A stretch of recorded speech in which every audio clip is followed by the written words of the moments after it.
Boa tarde a todos e todas, sejam bem-vindos ao Clube do Conto Campina Florida, nosso 8º encontro, aqui nesse oásis cultural maravilhoso, que é o nosso sebo Rocinante. Hoje a gente tem uma sessão muito especial, nossa primeira sessão de 2025, né? E é com um autor muito importante para a América Latina, o Alejo Carpentier. Na verdade, o Alejo Carpentier é uma figura muito interessante, que o pai dele era francês, arquiteto, e resolveu ir para Cuba para conhecer a cultura popular latino-americana, né? Então, o Alejo Carpentier ele já cresceu no meio de figuras marginalizadas da sociedade cubana, é, de população negra, população pobre, enfim, pessoal que praticava a santeria, né, que seria uma espécie de candomblé cubano. Então, ele já nasceu tendo contato com a cultura popular, né? E ao longo da vida dele toda, ele manteve esse interesse pela cultura popular. Ele foi ao Haiti e viu o voodoo, se impressionou muito com a coisa do voodoo, era muito ligado à questão da mistura de culturas existente na América Latina, né?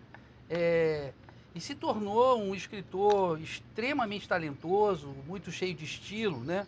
E muito próximo daquilo que depois veio a se chamar, inclusive ele colocou isso numa introdução ao livro dele, de realismo mágico, né?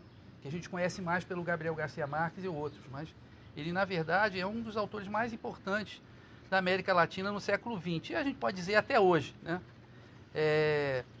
Uma característica dele é que ele tinha muito interesse por revolução, né? Ele foi diplomata do governo cubano depois da Revolução, foi o representante de Cuba em Paris, né, o embaixador de Cuba em Paris, em 1966, e as duas principais obras dele são sobre períodos revolucionários. Uma obra dele, que é O Reino deste Mundo, é sobre a Revolução Haitiana, né? A Revolução Haitiana é totalmente diferente de toda e qualquer coisa que tenha acontecido na América Latina, né? Porque foi uma revolução feita pelos negros escravizados e livres que tiveram que lutar 13 anos contra a França, Inglaterra, mandaram soldado polonês e até que eles triunfaram em 1804. E isso num mundo em que a gente tinha a plantation escravista que estava a pleno vapor, né? O Haiti se tornou um nome que metia medo nos senhores de escravos, né? Os superintendentes de polícia do Rio de Janeiro, o chefe de polícia do Rio de Janeiro, que era a capital na época, né? Eles estavam preocupados o tempo todo com a chegada de haitianos. Toda hora tinha um boato que chegou um haitiano no porto, difundindo, né, as ideias de liberdade e tal. Então, um dos romances dele é sobre esse período. E o outro romance também é bastante subversivo, porque ele imagina alguém que vem da França com as ideias da Revolução Francesa e chega em Cuba do século XVIII, né? E dá uma confusão danada, porque obviamente numa sociedade escravista se chegar com ideias de liberdade, igualdade, fraternidade. Então é um autor que sempre se preocupou com essa questão de cultura popular, com a questão da escravidão, com a questão da formação histórica da América Latina, e esse conto é um bom exemplo disso, né? Se vocês não leram, vão ouvir agora, vão ler, acompanhar a leitura, e vocês vão perceber muito claramente isso. Então é um autor que vale a pena conhecer. Esse conto eu não consegui descobrir de quando ele é exatamente, mas ele foi lançado num livro com esse nome, Os Fugitivos e Outros Contos, em 1946. Então provavelmente ele é da década de 40, tá? Não sei, não consegui descobrir se foi um conto que ele fez especialmente para o livro ou se ele publicou primeiro numa revista e depois lançou no livro. De qualquer maneira, está publicado nesse livro que tem o nome do conto, né? Os Fugitivos e Outros Contos. Portanto, isso é muito importante, porque isso mostra que o próprio autor atribuía a esse conto um papel central, né? Atribuía a esse conto uma importância, né? A ponto de dar o nome da coletânea. Então vamos lá, Os Fugitivos. Antes de eu ler, tem um pequeno detalhe que chega a ser até engraçado. Eu não sei se o tradutor, para o português, ele era gaúcho, tá? Porque ele traduziu cimarrão como chimarrão. Mas cimarrão é quilombola. Os cimarrones eram os quilombolas. Eram os negros fugidos que formavam comunidades que a gente aqui no Brasil chama de quilombo. E lá, né, eram as comunidades dos cimarrones. Então, onde está chimarrão, eu vou ler quilombola. Vocês não estranhem, porque o sentido correto é esse. Senão fica parecendo que o nome dele era chimarrão, da cuia e tal, que não tem absolutamente nada a ver. Cimarrão é animal selvagem. Tem, por exemplo, tem o cimarrão uruguaio, que é um cachorro brabo, tipo pitbull, entendeu? Então é chamado de cimarrão uruguai, é um selvagem, né? Um cara... E essa ideia também estava presente quando eles chamavam esses negros fugidos de cimarrones, né? Como se fossem selvagens, fossem animais selvagens. Então, aqui é quilombola, mas com esse sentido que existia no castelhano, e que aqui não existe. Quilombola é aquele que vive no quilombo. Pronto, acabou. Claro que tinha uma porção de imagens negativas sobre o quilombola, mas isso não está presente no nome. Aqui, para o mundo castelhano, estava presente no próprio nome, né? O cimarrão era um selvagem, era que nem um animal, né? Ele não está presente no nome. Eu vou ler, então, como quilombola, mas vocês sabem que tem essa outra dimensão, então. Eu vou ler os fugitivos, já leio o Carpentier. Não vou ler o nome do tradutor, porque é melhor esquecer, porque... O rastro morria no pé de uma árvore. E, inconfundível, um forte cheiro de negro invadiu o ar, cada vez que a brisa impelia para o alto as moscas que trabalhavam em túneis de frutas podres. Mas o cão, sempre o haviam chamado apenas cão, estava cansado. Espojou-se entre as ervas para desenriçar as costas e distender os músculos. Muito longe dali, os gritos dos perseguidores perdiam-se escondidos em algum lugar lá no alto. Perdiam-se no entardecer, desculpe. O cheiro de negro persistia. Talvez o quilombola estivesse escondido em algum lugar lá no alto, escarranchado em um galho, escutando com os olhos. Contudo, cão já não pensava na caçada. Havia ali outro cheiro, na terra vestida pelo beijucal, que a passagem do próximo ser humano apagaria para sempre. Cheiro de fêmea. Cheiro que se havia fixado nas costas de cão, quando ele estivera espojando-se de patas para o ar, rindo com as presas.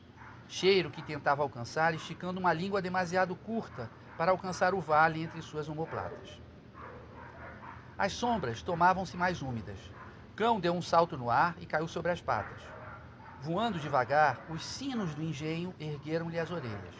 No vale, neblina e fumaça reuniam-se na mesma imobilidade azulada, sobre a qual flutuavam, cada vez mais silhuetadas, uma chaminé de tijolos, um teto de grandes beirais, a torre da igreja e luzes pareciam acender-se no fundo de um lago. Cão tinha fome. Mas ali havia cheiro de fêmea. E às vezes ainda se sentia envolvido pelo cheiro de negro. Contudo, o cheiro do seu próprio desejo, atraído pelo cheiro de outro desejo, era mais forte do que todos os demais. Cão espigou as patas traseiras e esticou o pescoço. O ventre encolhia-se para dentro das costelas, seguindo o ritmo de sua respiração curta e ansiosa. As frutas, demasiado cheias de sol, caíam aqui e ali com um ruído molhado, espalhando pelo chão os odores de polpas ainda mornas. Cão se pôs a correr em direção ao monte, com a cauda caída, como se o perseguisse o chicote do capataz. Cheirava a fêmea. Cheirava a fêmea. E isso contrariava o seu próprio sentido de orientação. Seu focinho seguia um rastro sinuoso, que às vezes voltava sobre si mesmo, abandonava a trilha, intensificava-se nas ramas de um espinheiro, perdia-se nas folhas que a fermentação tornava demasiado ácidas. Acabamos de chegar no final da primeira folha. Vamos para a primeira linha da segunda folha. E renascia com inesperado vigor em um pedacinho de chão varrido por uma cauda. De repente, Cão desviou-se da pista invisível, do fio que se torcia e distorcia para investir contra um furão. Com duas sacudidelas, que produziram um som de castanholas dentro de uma luva, quebrou-lhe a coluna vertebral, lançando-o contra um tronco. Cão deteve-se de repente, deixando uma pata suspensa no ar. Latidos muito distantes rolavam montanha abaixo. Não eram os da matilha do engenho. O tom era diferente, muito mais áspero e mais alto. Vinha do fundo da garganta e poderosas fauces o enrouqueciam. Em algum lugar, travava-se uma batalha de machos que não levavam, como ele, Cão, uma coleira de fios de cobre, com placa numerada. Diante daquelas vozes desconhecidas, muito mais lupinas do que tudo que até então tinha ouvido, Cão sentiu medo. Voltou-se e correu no sentido inverso, até que a vegetação pintou-se de lua. Já não cheirava a fêmea, cheirava a negro. E, de fato, lá estava o negro, com seu calção de riscado, boca aberta, adormecido. Cão esteve prestes a atirar-se em cima dele, em obediência a uma palavra de ordem que ouvira de madrugada. em meio ao estalar dos látegos, naquele lugar em que guardavam os tachos e as cadeirinhas de junco. Mas lá no alto, não se sabia onde, continuava a peleja dos machos. Ao lado do quilombola havia ossos ruídos de costela. Cão aproximou-se lentamente, com as orelhas desconfiadas, disposto a arrebatar às formigas qualquer coisa que tivesse gosto de carne. Aqueles outros cães, com seus latidos tão ferozes, deixavam-no assustado. Por enquanto, o melhor era permanecer ao lado do homem e ficar de ouvido atento. Contudo, o vento sul acabou por dissipar a ameaça. Cão deu 3 voltas em torno de si mesmo e, cansado, enovelou-se. Suas patas correram um sonho ruim. De madrugada, Quilombola passou um braço por cima dele, num gesto de quem já havia dormido muitas vezes com mulheres. Cão aconchegou-se em seu peito procurando calor. Ambos continuavam em plena fuga, com os nervos esticados pelo mesmo pesadelo. Uma aranha, que havia descido para observar melhor, recolheu o fio e sumiu na copa do almendro, cujas folhas começavam a sair da noite. Movidos pelo hábito, Cão e Chimarrão acordaram com o sino do engenho. A descoberta de que haviam dormido juntos, corpo tocando corpo, fez com que se erguessem de um salto. Protegeram-se por um tempo atrás de troncos e depois olharam-se demoradamente. Cão se candidatando a um novo dono. O negro, ansioso por recuperar alguma amizade. O vale espreguiçava-se. Ao opressivo repique destinado a acordar os escravos, respondia agora, mais lento, o toque grave e nobre da capela, cujo limo ia passando da sombra para o sol sobre um fundo de mugidos e relinchos, que eram como avisos indulgentes aos que dormiam nos altos leitos de mogno. Os galos rondavam as galinhas, para cobri-las logo cedo, e elas esperavam que o dedo da encarregada do galinheiro certificasse a existência de ovos ainda por botar. Um pavão real pavoneava-se no telhado da vivenda, inflamando-se com um grito, a cada volta e contra-volta que dava. Os escravos rezavam diante das cestas cheias de pão com garapa. Quilombola abriu a braguilha, deixando um lago de espuma entre as raízes de uma ceiba. Cão ergueu a pata sobre uma goiabeirinha bem terra. Os facões começavam a cortar a cana. Os dogues da matilha encarregados de caçar negros sacudiam as cadeias, impacientes por sair ao trabalho. Quilombola perguntou: "Vais comigo?" Cão seguiu docilmente. Lá embaixo havia chicotes demais, correntes demais para aqueles que voltavam arrependidos. Não cheirava mais a fêmea. Agora Cão estava muito mais atento ao cheiro de branco, cheiro de perigo, pois o capataz cheirava branco, apesar de suas camisas engomadas com amido e da graxa acre em suas botas de pele de couro. O seu cheiro era o mesmo das senhoritas da casa, apesar do perfume que se desprendia de suas roupas. O mesmo cheiro do padre, apesar da vela derretida e do incenso, que tornavam tão desagradável a sombra fresca da capela. O mesmo cheiro que o organista exalava lá do alto, embora os foles do harmônio soprassem sobre tantos feltros ruídos pelas traças. Tinha agora que fugir do cheiro de branco. Cão havia mudado de bando. Nos primeiros dias, Cão e Quilombola ainda se lembravam de como seu alimento era seguro. Cão recordava-se dos ossos que no fim da tarde eram levados para o lixo em caixotes. Quilombola sonhava com o peixe que era levado em caixotes para os barracões, após o chamado para a reza ou depois que silenciavam os tambores do domingo. Por isso, depois de um período em que, na ausência de sinos e pontapés, dormiram muitíssimo de manhã, os dois mudaram de hábito e passaram a sair para a caça logo ao alvorecer. Cão farejava uma cutia escondida pela ramagem de algum cedro. Chimarrão, melhor, Quilombola, abatia a pedradas. No dia em que se deparavam com o rastro de um porco selvagem, andavam horas e horas, até que o animal, orelhas rasgadas, atordoado por tantos latidos, mas ainda resistindo, era encurralado ao pé de alguma pedreira e derrubado a pauladas. Pouco a pouco, Cão e Quilombola foram esquecendo aquela época em que se alimentavam com regularidade. Devoravam o que aparecesse, de uma vez engolindo a maior quantidade possível, sabendo que amanhã podia chover e que a água vinda lá do alto correria entre as pedras para fertilizar o fundo do vale. Felizmente, Cão sabia comer frutas.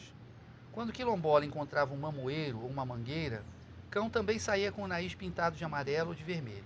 Além disso, como sempre havia gostado muito de ovos, um ninho de codorniz compensava o do inexplicável gosto do amo pelos lagostins de água doce encontrados a dormir na contracorrente de um riacho subterrâneo que emergia de uma boca de caracóis petrificados.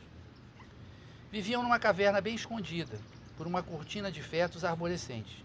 As estalactites choravam isocronamente, povoando as sombras frias com um ruído de relógios.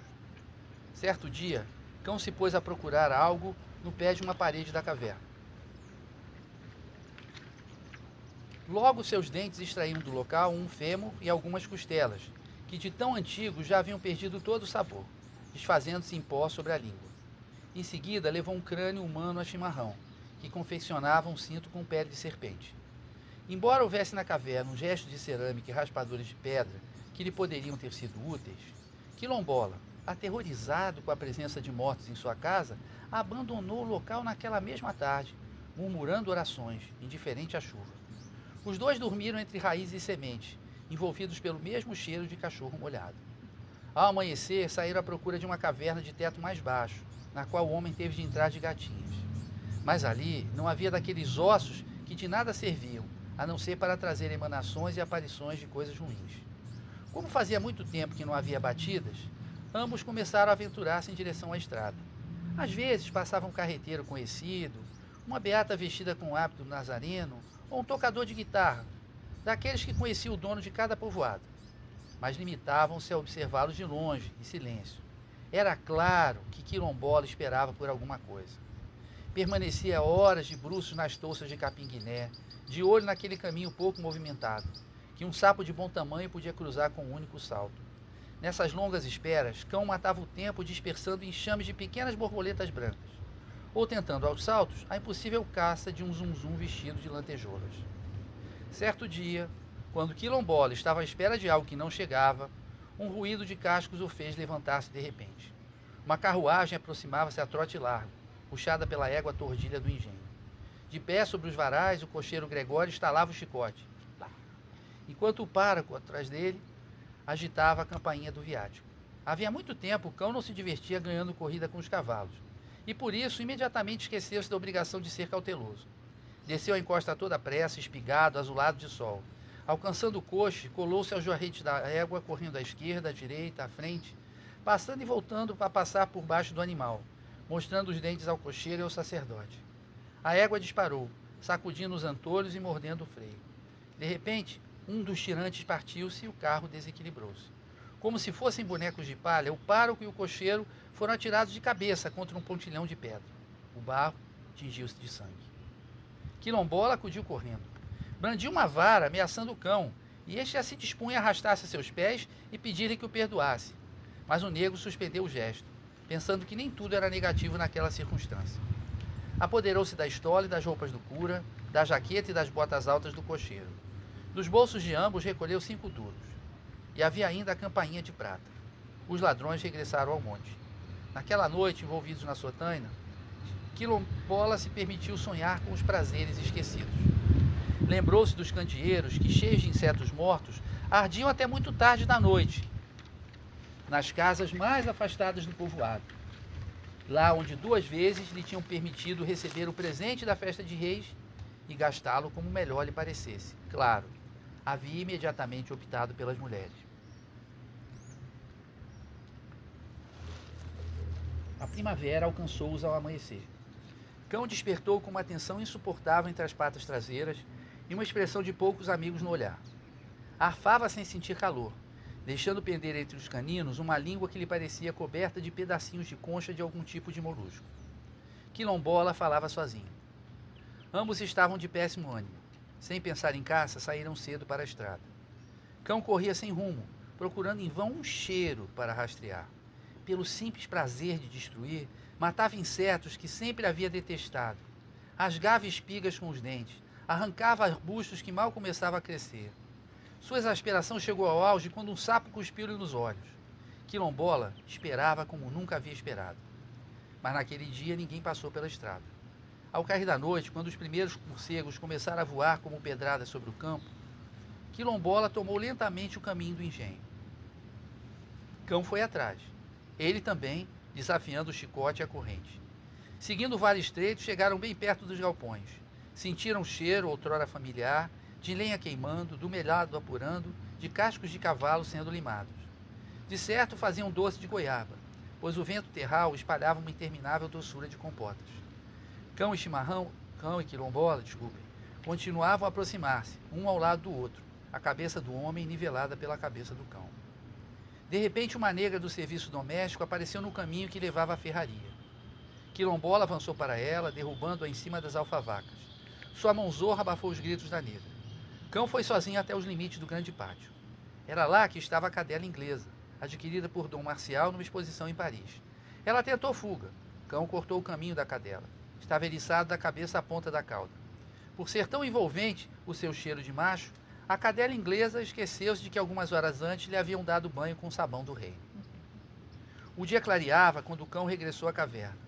Quilombola dormia, envolvido na sotânia do pároco. Lá embaixo, no rio, 2 manatis, que são peixes-boi, brincavam entre os juncos, turvando a correnteza com saltos que abriam nuvens de espuma sobre o barro. Quilombola se tornava cada vez mais imprudente. Já não escolhia hora para rondar as casas do povoado, à espreita de uma lavadeira que saísse desacompanhada, ou de uma descuidada macumbeira à procura de avencas de esta e pitaia para algum trabalho.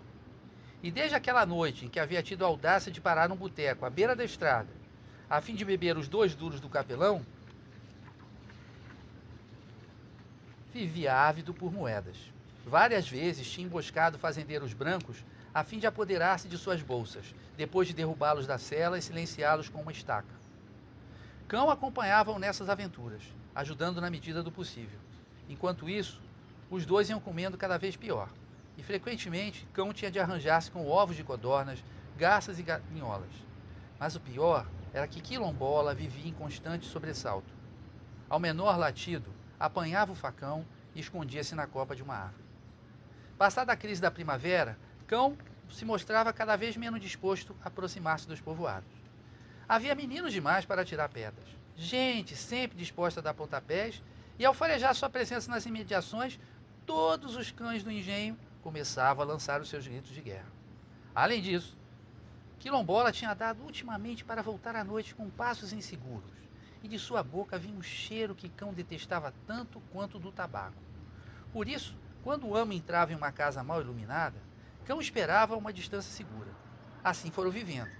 Até que, certa noite, Quilombola demorou demais no quarto de uma vendedora de miúdos. De repente, a choça foi cercada por homens armados e silenciosos. Momentos depois, Quilombola era levado para a rua, nu, gritando a plenos pulmões. Cão, que acabava de sentir o cheiro do capataz do engenho, voltou correndo para o monte, seguindo uma vereda por dentro do canavial. No dia seguinte, viu Quilombola passar pela estrada. Estava coberto de feridas tratadas com sal. Tinha ferros no pescoço e nos tornozelos, e era escoltado por 4 membros da Benemérita São Fernando, que lhe davam uma porretada a cada 2 passos, chamando-o de ladrão, bêbado e filho da mãe. Sentado em uma plataforma rochosa da qual se via o vale inteiro, Cão uivava para a lua. Às vezes, uma profunda tristeza apoderava-se dele. Em geral, quando aquele grande e frio sol alcançava o máximo de sua redondez, pondo esvaecidos reflexos nas plantas. Para ele havia terminado o tempo das fogueiras que iluminavam a caverna em noites de chuva.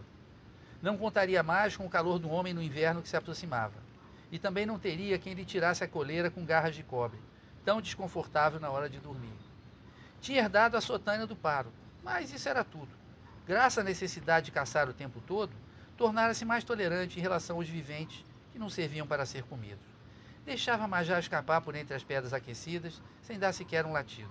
Afinal, Quilombola já não estava ali para o açular, na esperança de ter um cinturão ou gordura para untar. Aliás, o cheiro de cobra o enjoava. Às vezes em que agarrar alguma pela cauda, fora apenas para cumprir uma dessas obrigações a que se vê constrangido quem quer que dependa de alguém. Tampouco, salvo em caso de fome extrema, atacava porcos no mato. Contentava-se agora com aves aquáticas, furões, uma outra galinha desgarrada dos galinheiros das aldeias. Mas, apesar de tudo, o engenho estava esquecido. Seu sino já nada lhe dizia. Cão buscava agora a segurança de morros íngremes, quase inacessíveis ao homem, vivendo em um mundo de dragoeiros que o vento sacudia produzindo rangidos de cela nova, mundo de orquídeas e bejucos rasteiros, lugar em que se arrastavam lagartos verdes de orelhas brancas, daqueles que parecem pouco perceber do que se passa ao redor e por isso ficam parados onde estão.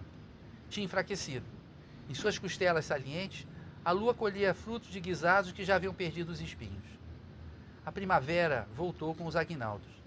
Numa certa tarde em que experimentava grande desassossego, Cão encontrou-se novamente com aquele misterioso cheiro de fêmea, forte e penetrante, motivo principal de sua fuga para o monte.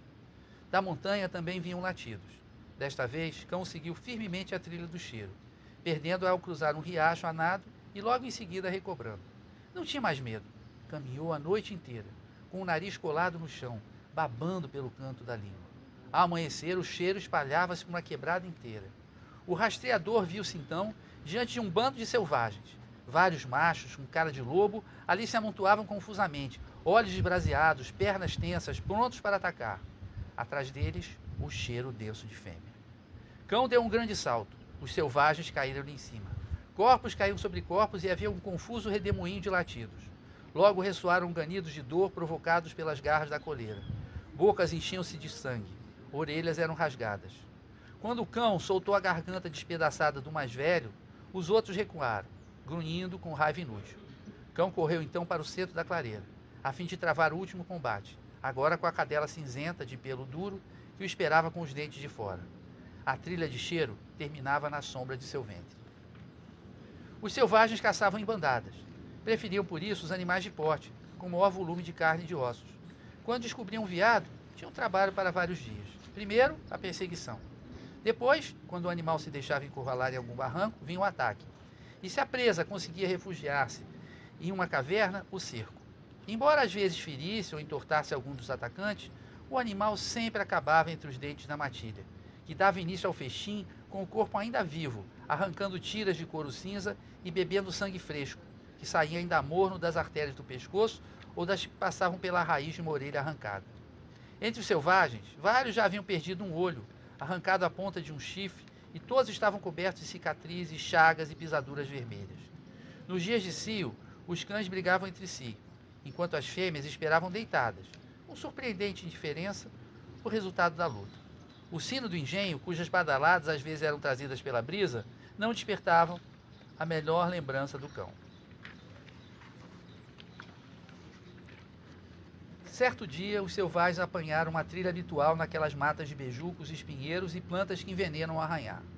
Havia cheiro de negro. Cautelosamente, os cães avançaram pelo desfiladeiro dos caracóis, onde erguia-se uma velha pedra com cara de morto. Homens costumam deixar ossos e inutilidades por onde passam, mas é melhor prestar atenção neles. São os mais perigosos entre todos os animais, pois o fato de andar sobre as patas traseiras lhes permite incumpridar os gestos com pedaços de pau e determinados objetos. A matilha parou de ladrar. De repente, o homem apareceu. Tinha cheiro de negro. Seus passos eram ritmados por correntes partidas que lhes pendiam dos pulsos. Outros elos mais grossos soavam embaixo dos farrapos da calça de riscado. Cão reconheceu Quilombola. Cão! O negro exclamou com alvoroço. Cão!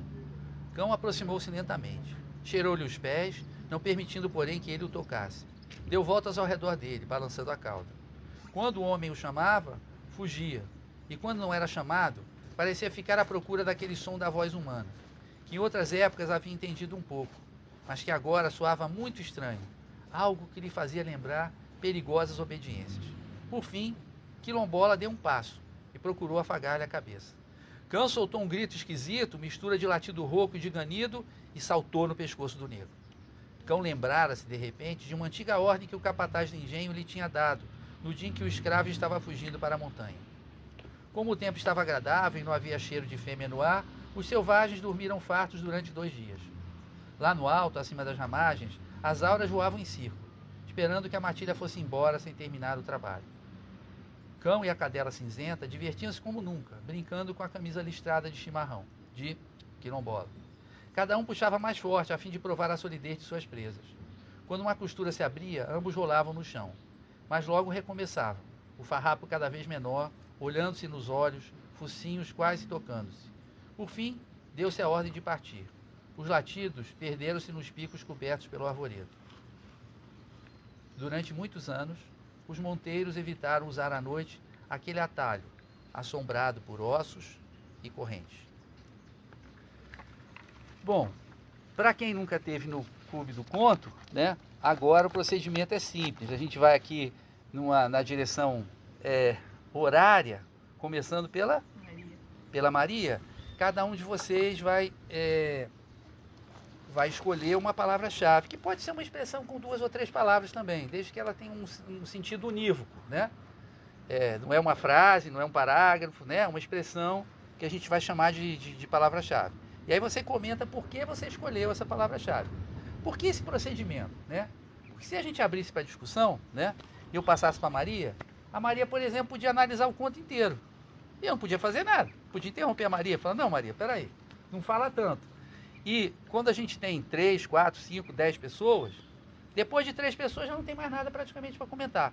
Então é como se a gente fizesse um jogral de interpretações, em que cada um vai trazer um pedacinho. E depois a gente vai fazer a montagem disso tudo, né? Vai ser um todo, sempre funciona assim.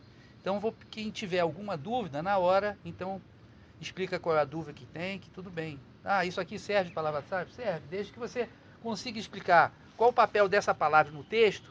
Agora, uma outra coisa, é diferente de uma palavra-chave de um texto científico, tá? Então, quando você tem uma palavra-chave de um texto do Freud, você tem uma palavra-chave de um texto do Marx, você tem uma palavra-chave do texto, sei lá, do Darwin, ou por aí vai, você vai pegar aquela palavra que resume, né, os aspectos mais importantes do texto. Aqui não. Aqui interpretação literária. Você pega a palavra-chave da coisa que mais te interessou, alguma coisa que te chamou a atenção.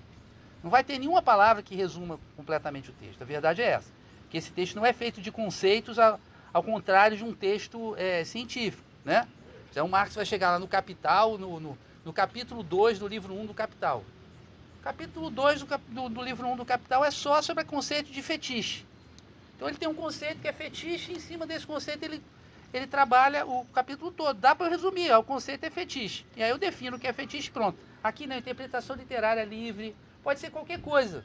Qualquer coisa. Vocês acharam bonito, vocês acharam feio, vocês acharam importante. É livre a palavra-chave, tá? Então vamos começar com a Maria. E peço que cada um diga o seu nome também para todo mundo se conhecer, tá? Vamos começar com a Maria, por favor, Maria. E diga em que página está a palavra-chave, para todo mundo acompanhar a tua análise, tá?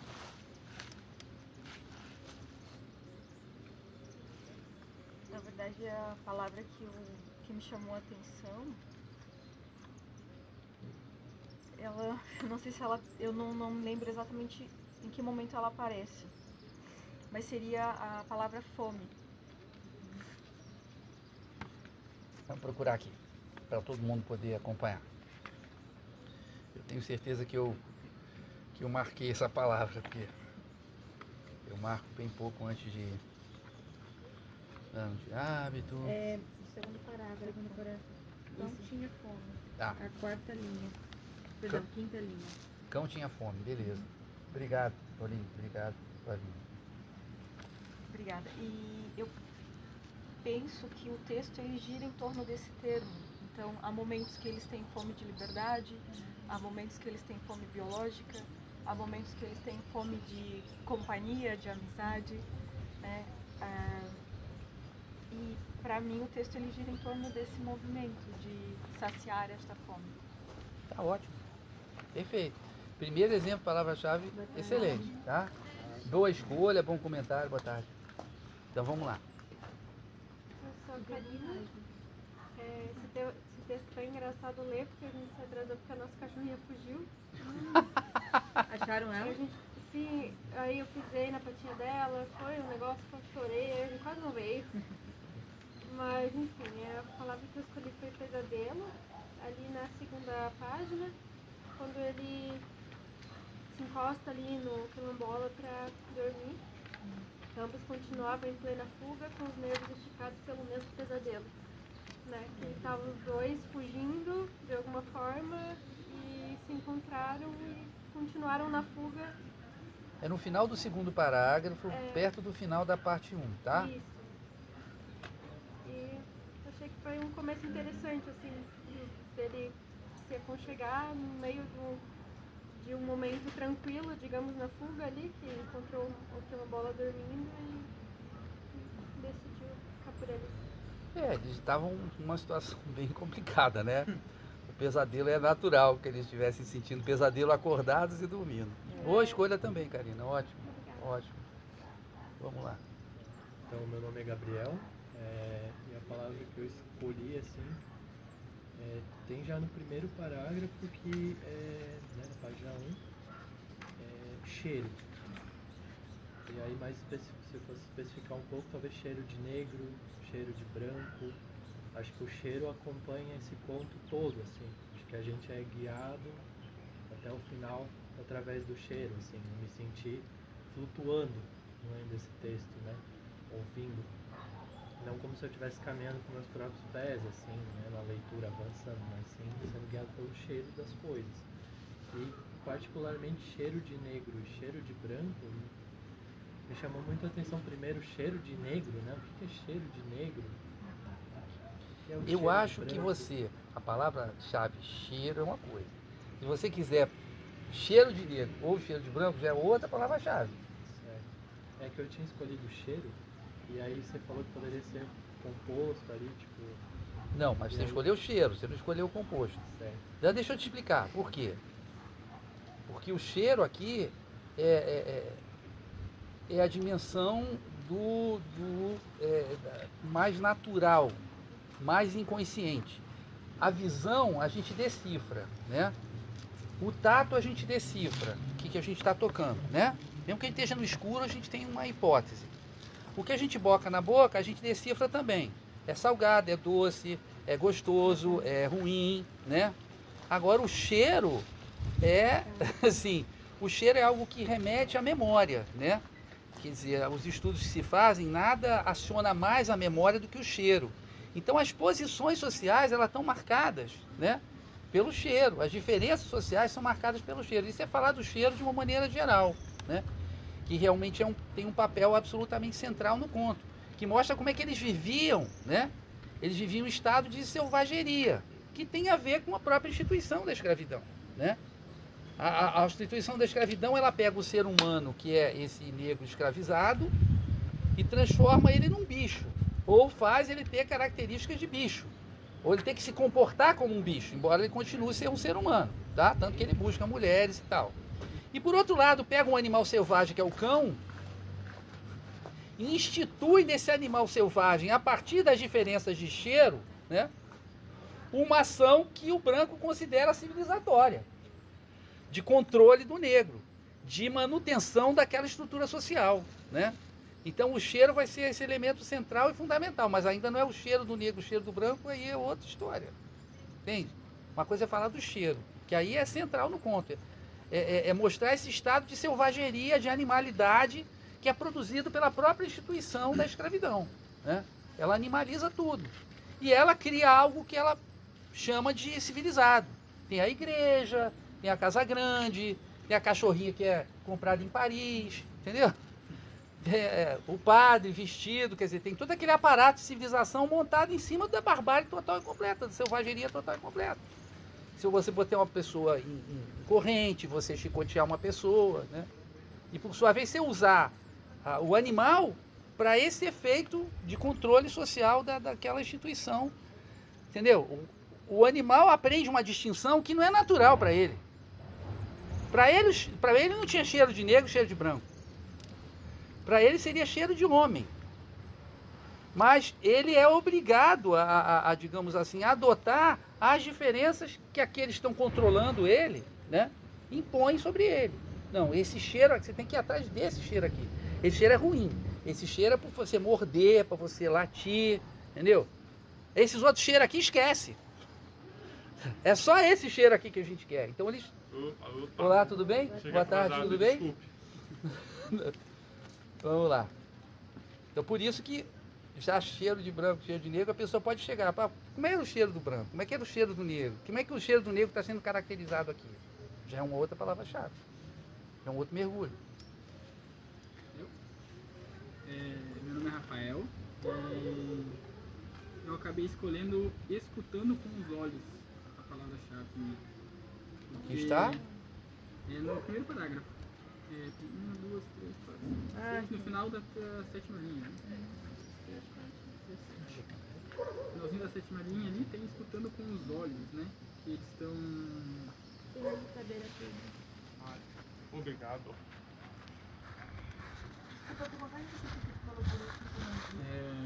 Não, eu falei que tá na última linha e que escutando com os olhos é uma expressão interessante aqui, porque eles estão meio que embrenhados no mato, né? Eles estão meio que escondidos, né? Então eles não têm total ação total controle do que está acontecendo em volta. Então eu achei interessante porque ao mesmo tempo que eles estão escutando com os ouvidos, eles estão escutando com os olhos, né? Eles estão olhando pro mato para tentar ouvir o que vem além de um arbusto, além de coisa, né? Eles estão sempre em perigo, né? Sempre tem alguém atrás deles, ou é o senhor de engenho, ou é o capataz, ou é outros animais que estão fazendo perigo para eles, né? Então eu achei muito interessante essa frase, né? Escutando com os olhos, e eu fiquei meditando nela por um tempo, sabe? Mas quem nunca escutou com os olhos, né? Olhou para um lugar para tentar escutar o que está acontecendo ali, né? Até ao mesmo tempo, quando tu se conecta com alguém, tu se conecta pelos olhos, né? Tu escuta a alma das pessoas. A gente pode, né, filosofar muito sobre essa palavra, né?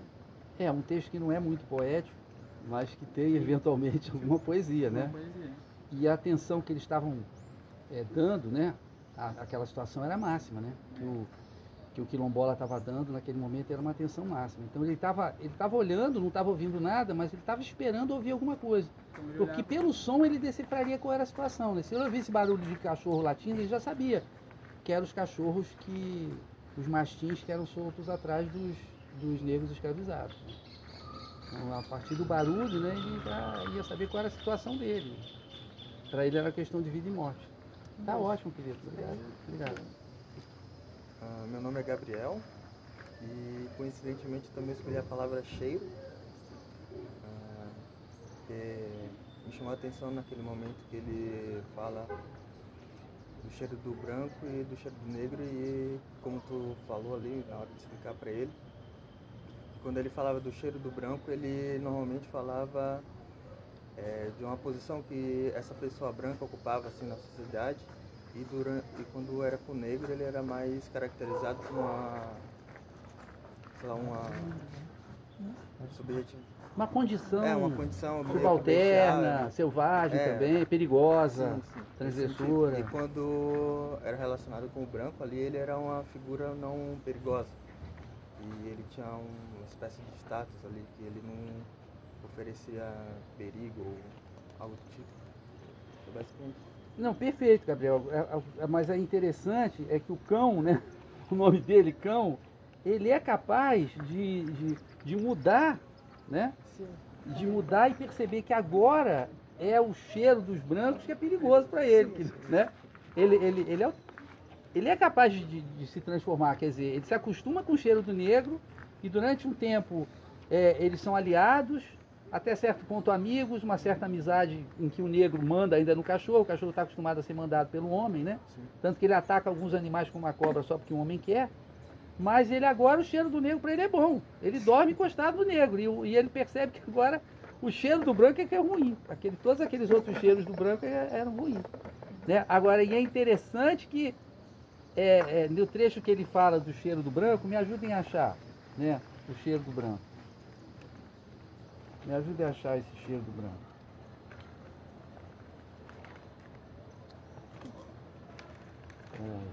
Deve estar mais para a segunda metade. O último parágrafo antes do 3, terceira linha.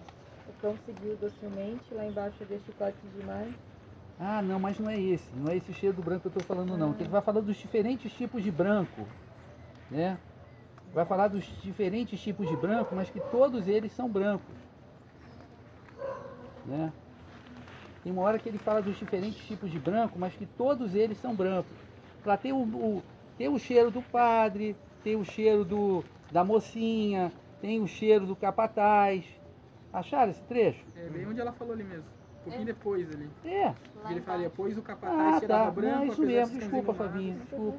É esse mesmo, pensei que tivesse mais para frente, me enganei. Então aqui também é interessante pelo seguinte, porque o branco, embora o branco, como o Gabriel está colocando, fosse diferenciado em grupos, né, particulares, né, o branco existia em oposição ao negro.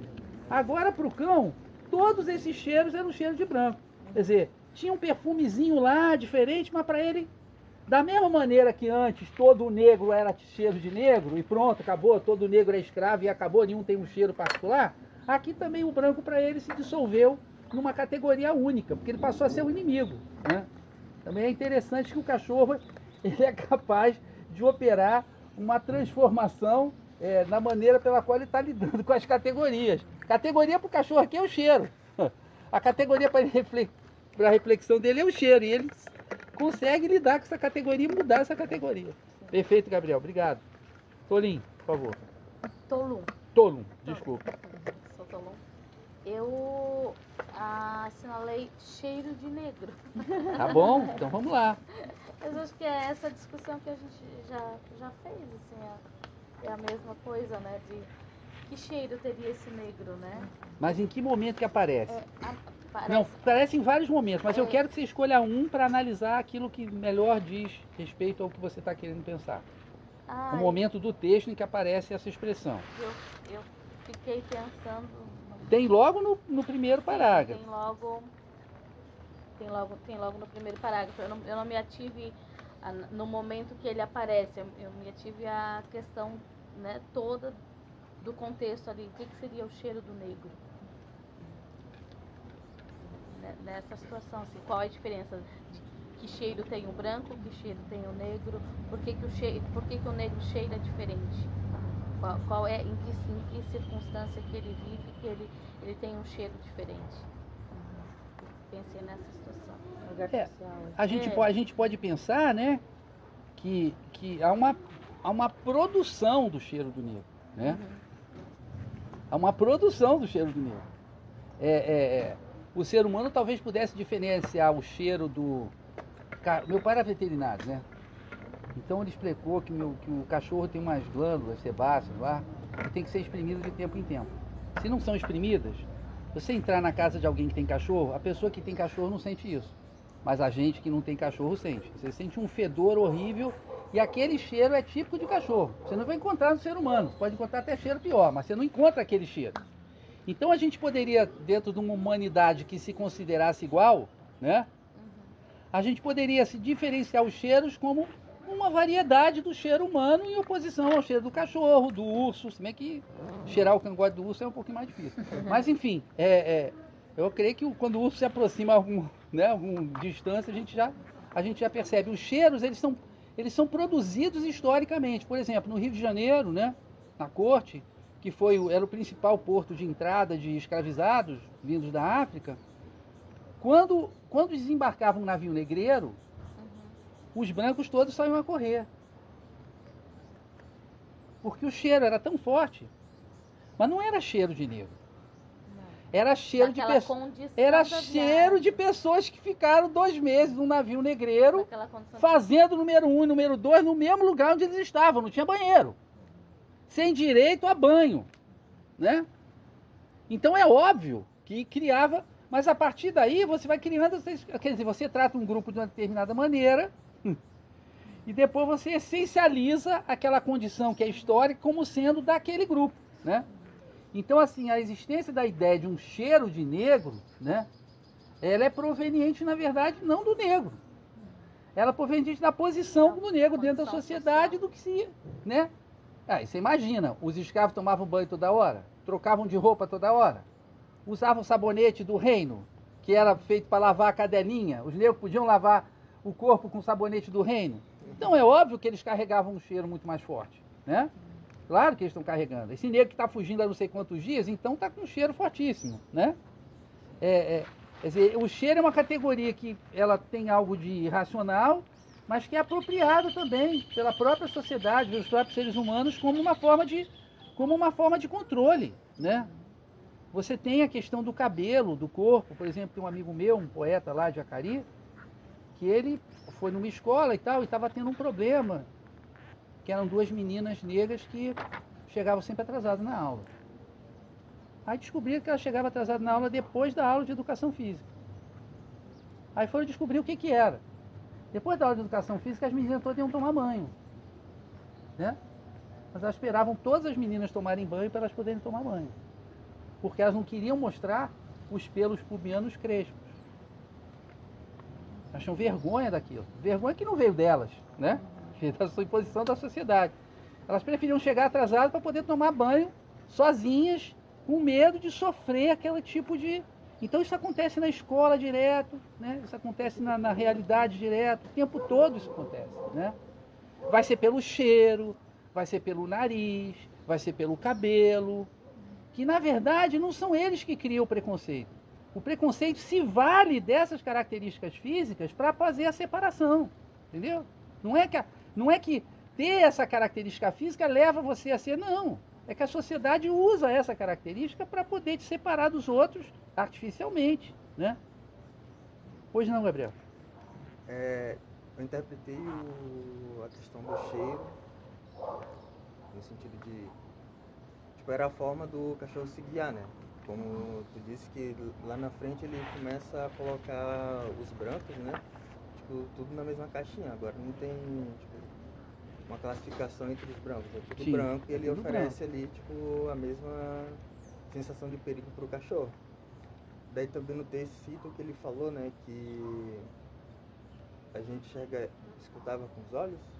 Daí eu acho que pra gente, no caso, seria isso. Tipo, uma pessoa branca, no caso, olharia pra pessoa negra, tipo, ela não escutaria ela ia ver, tipo, a pele, a cor, as suas características físicas e simplesmente é negro. Tipo, não existe processo de escutar, apenas o que tu tá olhando ali. Tipo, pra ela, no caso ali, não é válido, porque o negro escravizado ali não tinha importância nenhuma, é só, tipo, negro, né? Uma máquina de produzir. Que tu tava falando ali. Uma peça, como era Sim. chamada, a peça. Chegou um navio com 200 peças. Tipo, a gente enxerga e julga com os olhos, aí no caso do cachorro seria mais tipo, o olfato ali é o que ele seguia, né? Mas tipo, ele não enxergava o branco e o preto. Sim, mas ele percebia essa questão de amigo ou inimigo, pelo menos, né? Tem um antropólogo alemão, depois foi para os Estados Unidos, muito importante na antropologia, chamado Franz Boas. Ele diz assim, o olho que vê é o olho da tradição. Eu não vejo com os olhos. Sim. Até quando eu olho uma planta, quando eu olho ali aquela árvore, eu não sei o nome dela. Mas eu estou classificando ela. É a árvore que está no quintal da livraria, entendeu? Não é uma árvore que está na floresta. Então a sociedade vai criando essas categorias, a gente vê através dessas categorias. A gente vê, é como se a sociedade visse por nós. Você não consegue olhar para uma pessoa sem... Você tem que batalhar contra as classificações que a sociedade estabelece e bota assim, o olho da tradição, ele vê por você, entendeu? Ele vê por você. Assim, vou dar um exemplo assim, engraçado. Meu filho, quando era pequeno, falou assim, pai, por que eu sou branco, mamãe é cor-de-rosa e você é cinza? As cores que ele estava atribuindo não eram cores provenientes da sociedade. Eram cores, quer dizer, era uma criança que ainda era capaz de olhar e atribuir o valor que ele queria às cores. Então, mamãe era cor-de-rosa, entendeu? Ele era branco e eu era cinza. Eu fiquei doido com esse negócio de cinza, mas enfim, né? Era como ele me via. Nem a mãe dele era cor-de-rosa, nem ele era branco, nem eu era cinza, do ponto de vista mesmo cromático, né? Mas aquilo claramente tinha algum valor psicológico para ele, mas era uma coisa inventada por ele. Só que depois ele passa a ver segundo os olhos da sociedade. E o cão está envolvido nessa história aí também, né? Passa a cheirar de acordo com as características. Flavinha, por favor. Então, eu também fiz parte do grupo que colocou cheiro, que me chamou muita atenção já na primeira linha, né? E vai se passando em todo o conto, né? Interessante como o cheiro é um demarcador desse conto, né? Está todo momento sentindo, né? Sentindo não, porque são esses cheiros, mas enfim, está tendo esses cheiros.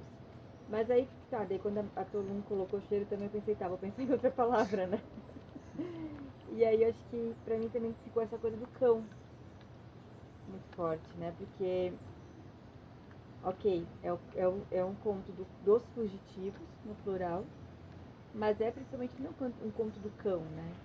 Que sentia esses cheiros, que foi treinado, doutrinado, a tradição colocou ele para sentir todos esses cheiros, mas ele vai mudando no conto inteiro, né? Esse cão que começa o conto não é o cão que termina o conto. Não. E isso também foi muito interessante, porque a todo momento eu estava assim, meu Deus, esse cão vai morrer e eu vou chorar aqui na frente de todo mundo, né? E não, esse cão vai se adaptando e mudando. E o que vocês falaram também, ele vai sentindo esses outros cheiros, ele encontra esses bandos, ele fica ressabiado quando o quilombola vai para as casas, ele também tem medo do chicote, né? Ele não quer sentir esse chicote, enquanto esse cão também está... A palavra personificado me vem, né? Porque ele também tem tantos desejos, né? Só que... Pegou a E aí? palavra desejo aí, né? Só aí que é das grandes sacações desse conto, né? A gente vê o cão sendo capaz de mudar suas categorias de cheiro, de olfato, né? Agora o cheiro do branco é ruim, o cheiro do negro é bom. Mas, ele devora o quilombola no final, né? mas, exatamente, mas no final ele devora o quilombola porque ele ainda lembrou da ordem dada pelo capataz.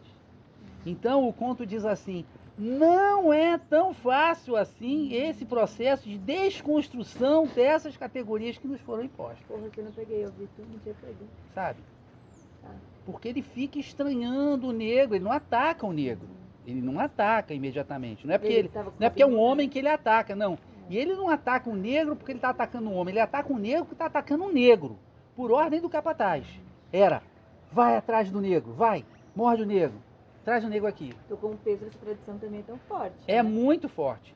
Quer dizer, ele foi para os cachorros selvagens, ele deixou de ser um cachorro amando dos homens, né? Ele virou o chefe o cão alfa, né? Da matilha e tal. Mas, num determinado momento, aquilo ainda veio. Então, é muito difícil essa desconstrução. Agora, você está certa num ponto. Esse conto ele é escrito na perspectiva do cão. É em terceira pessoa. Mas é da perspectiva do cão. Sim. O rastro morria no pé de uma árvore. É o cão. Começa o cão indo atrás do rastro, termina com o cão. O negro que se associa a ele. Mas o conto é exatamente como é que as próprias instituições humanas são vistas a partir do cão. A partir do cão. Né? Então, isso aqui é extraordinário. É a visão do cão. Como é que o próprio escravo, o próprio negro escravizado, né, fugido aqui, o quilombola, quem chegou depois, o tradutor, que eu acho que deve ser gaúcho, colocou cimarrão, traduziu como chimarrão, né? Mas cimarrão é quilombola em castelhano. Os cimarrones eram os quilombolas, aqueles negros fugidos que faziam grupos. Então aqui a perspectiva é do cão. É o cão do início ao fim. Isso é extraordinário. Extraordinário. A gente durante um tempo fica pensando que o protagonista é o negro escravizado, mas não é. Porque ele morre e ainda tem história, sabe? E é o cão que está aqui. E ele, cão se mostrava cada vez menos disposto a aproximar dos povoados, né? Ele vai falar do negro a partir do cão. O cão ficou chateado porque o seu dono fazia não sei o quê. Está preocupado que o seu dono voltava bêbado, né? Voltava assim meio, né? Então, é extraordinário que ele faz tudo a partir da perspectiva do cão. E por que a partir da perspectiva do cão? É interessantíssimo que tem classe social entre os cães, né? Que é o cão, a cadelinha que vem de Paris e usa sabonete. E o cão que é esse cão que é treinado para... Tem o cão que usa coleira de prata e os cães que não usam coleira de prata são os cães da matilha, né? É interessante como tem classe até nos cães. Mas vamos passar aqui no nosso amigo, senão não sobra nada para ele. Vamos lá. Na verdade, a parte que mais me chamou a atenção é essa que a gente está debatendo, né? Que foi... Qual é seu nome? Tiago, meu nome é Tiago. Que é como lembrar-se de repente de uma antiga ordem que o capataz do engenho lhe tinha dado. E eu tava pensando porque... É no final do 7. Isso, é no 8. Ali na última frase do penúltimo capítulo. No 7, né? Última frase do 7. E daí eu tava debatendo esses dias com uma camarada sobre os cimarrons, que são os grupos de resistência na Colômbia, e que cimarrão hoje é uma gíria para denominar cachorro de rua. Cachorro de rua? E daí, o tanto que a gente estava debatendo isso porque a gente leu sobre, e a Revolução Cubana tem uma parte que fala sobre isso, que eles se inspiram nos cimarrons da Colômbia. E eu acho interessante porque o autor, que é cubano, ele deve ter feito essa junção, né? O cão, que é um cimarrão. Fez antes de você chegar. Isso, e o quilombo, Atrasado. que é um cimarrão. Aí eu achei interessante que vocês falarem isso agora, porque foi a questão que eu conectei por causa da questão histórica.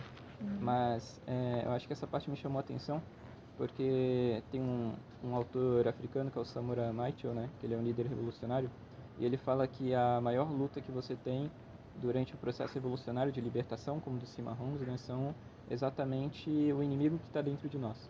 Então ele fala, né, o maior desafio que a gente tem que enfrentar é o inimigo que está dentro de nós.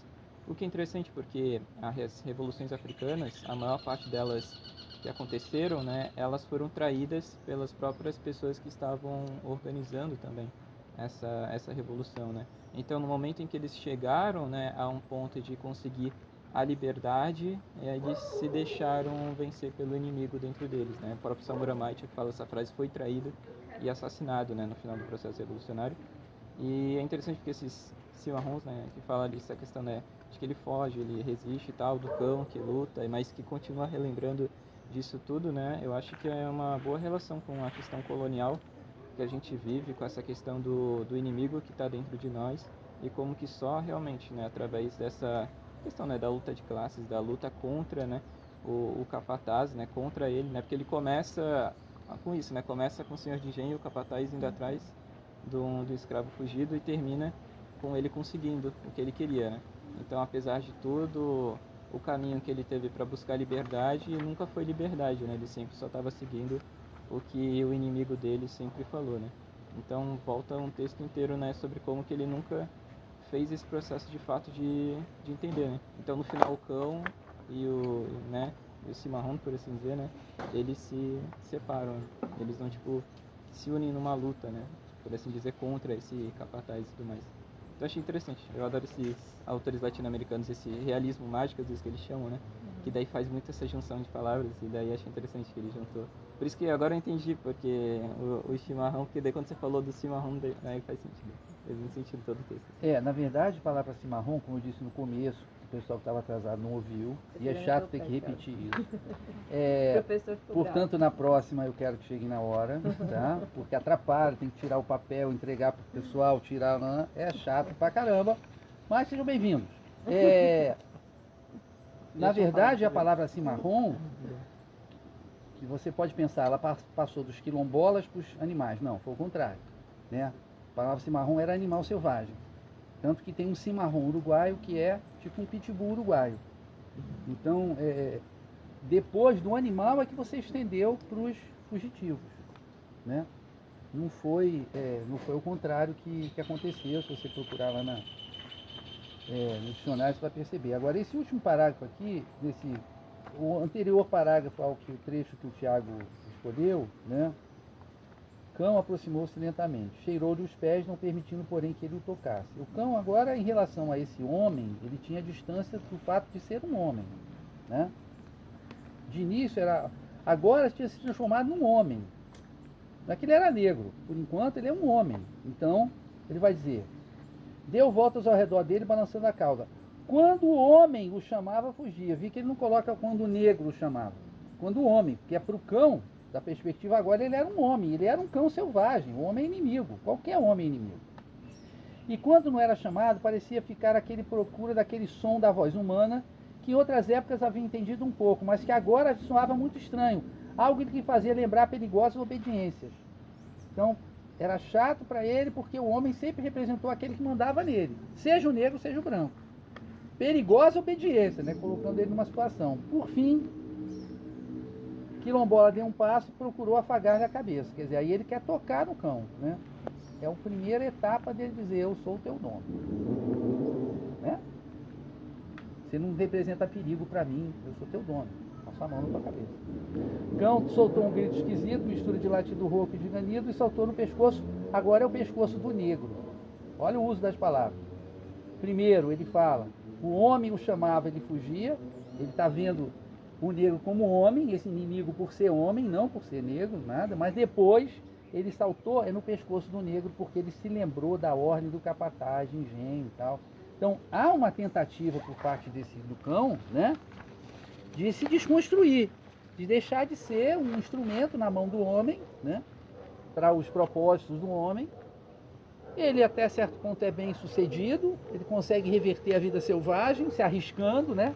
Ele tem que se arriscar, tem que lutar como chefe do bando e tal, encarar todo mundo, encarar a cadela também, né? Também era brava, mas para conseguir aquilo que era o objetivo dele, que ele estava doido por aquele cheiro de fêmea que ele tinha, né? E na verdade o negro foi pego também pelo causa do cheiro de fêmea, né? Também porque ele não conseguiu resistir e aí foi se entregando, né, ao álcool, foi se entregando ao, né? Então, assim, eram fêmeas que ele violentava, que ele estuprava. Então também mostra assim, o animal, digamos assim, humanizado, ou seja, agindo de acordo com os valores dos homens daquela situação, dos escravistas e tal. Eu também vou ficar olhando o celular quando você estiver falando. Já é a segunda vez. De vez em quando é preciso uma pessoa de uma outra geração para dizer como é que as coisas devem ser feitas. Pelo menos que eu acho que deve ser feito. Se estiver errado, tudo bem. Não venha ao próximo Clube do Conto. Mas aqui é assim. Então, se uma pessoa está falando, a outra está olhando. Não está olhando no celular, está olhando para a pessoa, né? Eu acho que é uma coisa civilizada, né? Bom, então, e o homem, por sua vez, animalizado. Porque ele parte para onde? Qual é o espaço dele? O espaço civilizado para ele é o espaço da barbárie. É o espaço da senzala, do chicote, é o espaço da corrente, né? É o espaço de desrespeito. Não sei se vocês sabem, mas, por exemplo, nos Estados Unidos, qualquer negro escravizado era chamado de boy. Come here, boy. Boy, please some water for us. Era assim, chamado de boy. Então já começava a violência simbólica pela fala, sabe? Você não era um homem, você era um boy, você era um rapaz, sempre. Você estava ali para servir. Era como se fosse um animal doméstico, né? E aí ele foge para a natureza. A natureza é o espaço da liberdade. Mas a natureza é dura demais. Tem que conseguir o alimento. Não tem morada, tem que morar na caverna, né? Então aí ele se animaliza, né? Ele tem que se fortalecer para poder enfrentar aquilo ali. É o jeito dele virar um bicho, atacando outros bichos, né?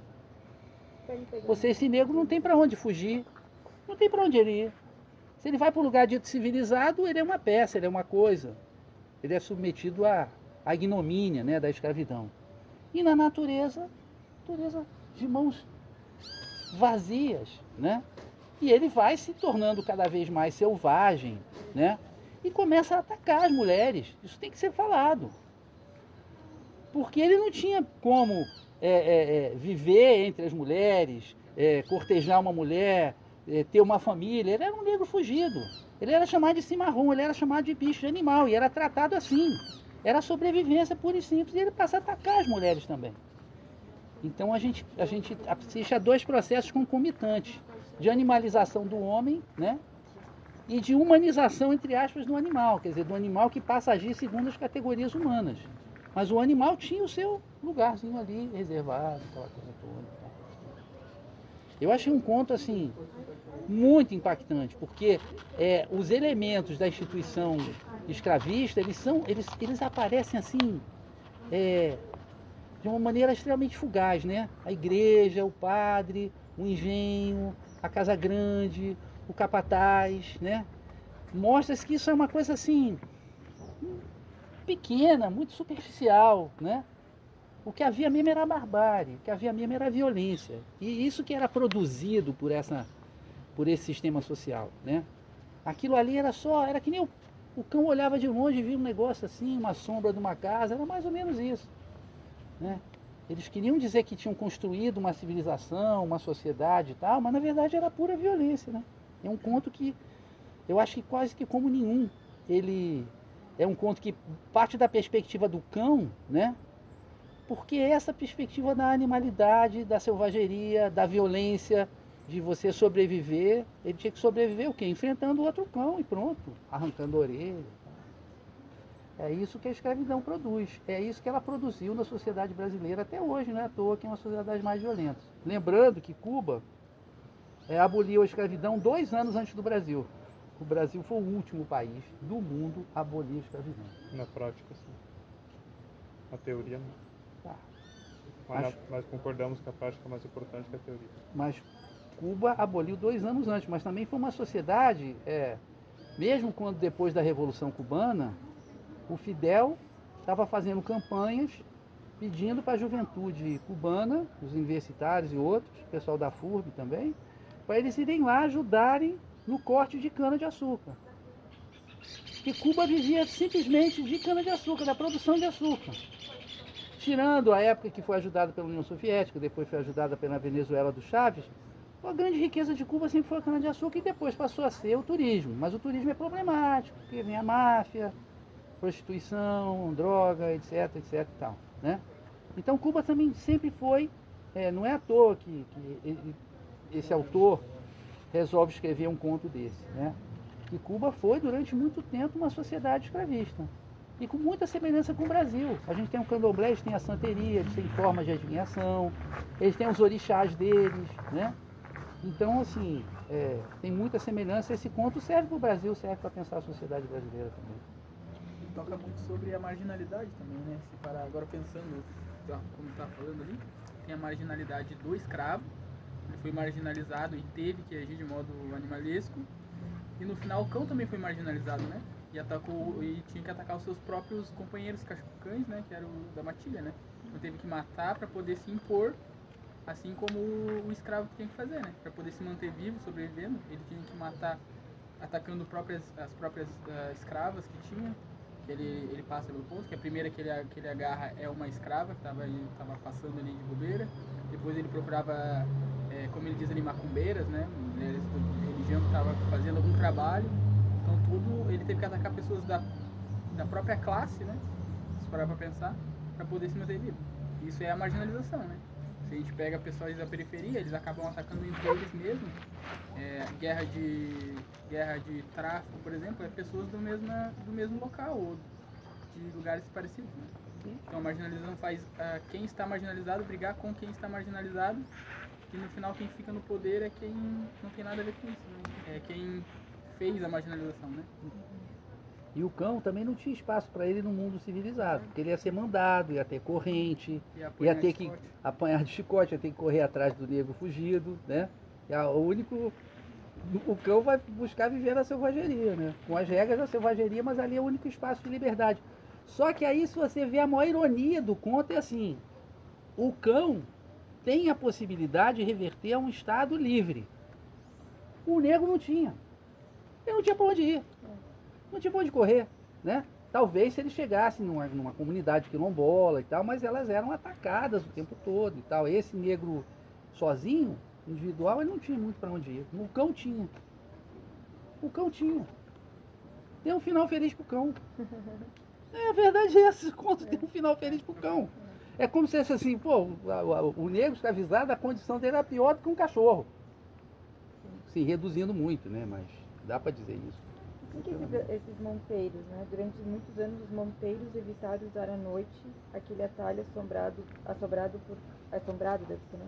Eu creio que são os caçadores que subiam nas montanhas e tal para caçar e tal, que evitaram isso. E esse assombrado é pelo cão, né?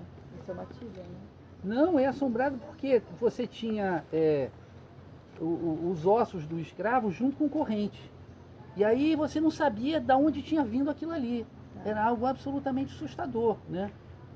Em comunidades, em favelas, né, do Rio de Janeiro, você muitas vezes tem pessoas que falam que ouvem corrente se arrastando. Embora o surgimento das favelas seja posterior à abolição, quer dizer, nenhuma favela surgiu enquanto havia ainda escravidão, mas esses grupos têm memória, né? Tem muitas pessoas negras, né, de ascendência negra e tal, e que ouvem, quer dizer, porque no imaginário delas, essas correntes continuam sendo arrastadas, né? A condição que elas estão continua sendo essa, né? Eu subi um morro lá do Rio, que é o Morro da Favela, que é o antigo Morro da Providência, né? E lá tinha um monumento. Era um monumento de 1900. O prefeito da época tinha mandado erigir esse monumento para saudar a chegada da modernidade, né? Em 1900. Aí tinha uma estátua lá, não me lembro qual, e tinha uma escadaria e uma grade. E uma placa lá enorme dizendo que tinha sido feito um monumento para celebrar a modernidade, tá? Aí eu falando com as pessoas da comunidade, eu não falava nada, perguntava, o que é isso aí? Esse monumento aí? Ah, não sei não, mas isso aí foi feito pelos escravos. Foi feito pelos escravos, era de 1900, 12 anos depois da abolição. Foi feito pelos escravos, à noite a gente ouve as correntes deles se arrastando, batendo nas escadas. As pessoas ouvem um imaginário, né, de séculos e séculos de dominação, etc. Bom, podemos terminar? Tudo bem? Alguém quer falar mais alguma coisa? Não? Tudo bem? Então tá tranquilo, muito obrigado por terem vindo. Amanhã, quem tem o e-mail, quem mandou o e-mail, eu tenho lá o e-mail da pessoa.